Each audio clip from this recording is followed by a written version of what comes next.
जंगल के बीचों बीच बसे एक छोटे से गांव में एक मैक्स नाम का एक जिज्ञासु लड़का रहता था। उसे जंगल में घूमना, जामुन इकट्ठा करना और वहां रहने वाले जानवरों को देखना बहुत पसंद था। एक दिन वह जब जंगल में पहले से ही कहीं ज़्यादा अंदर घूम रहा था तो मैक्स को एक घायल भेड़िया दिखाई दिया।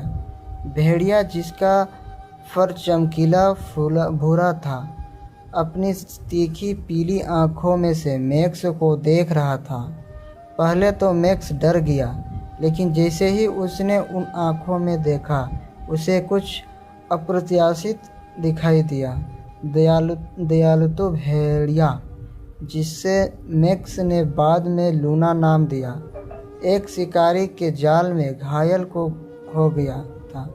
बिना किसी हिचकिचाहट के मैक्स ने लूना को जाल से मुक्त होने में मदद की और उसके घावों को साफ करने के लिए उसे पास की एक धारा में ले गया।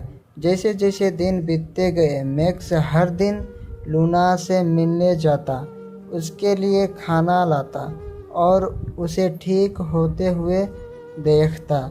जैसे जैसे वे एक दूसरे के साथ ज़्यादा समय बिताते, उसका रिश्ता और भी मजबूत होता गया। लूना मैक्स के साथ उसके साहसिक कारनामों पर चलने लगी और गांव वालों ने, जिन्होंने शुरू में मैक्स को भेड़ियों के खतरों के बारे में चेतावनी दी थी, जल्द ही लूना ने सौम्य स्वभाव की सराहना करने लगी। वह मैक्स को सबसे अच्छी बेरी की झाड़ियाँ खोजने में मदद करती और उसे नुकसान भी बचाती। एक दुर्भाग्यपूर्ण रात भयंकर तूफान आया और मैक्स के परिवार के फार्म हाउस को भयंकर बाढ़ का खतरा हो गया।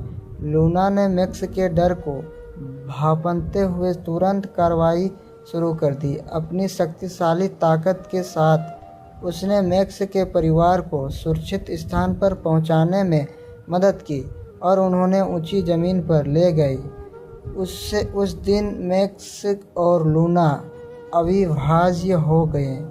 गांव वालों ने उनके खास बंधन का जश्न मनाया और जंगल मैक्स के साथ लूना के साथ एक सुरक्षित, अधिक जादुई जगह बन गया।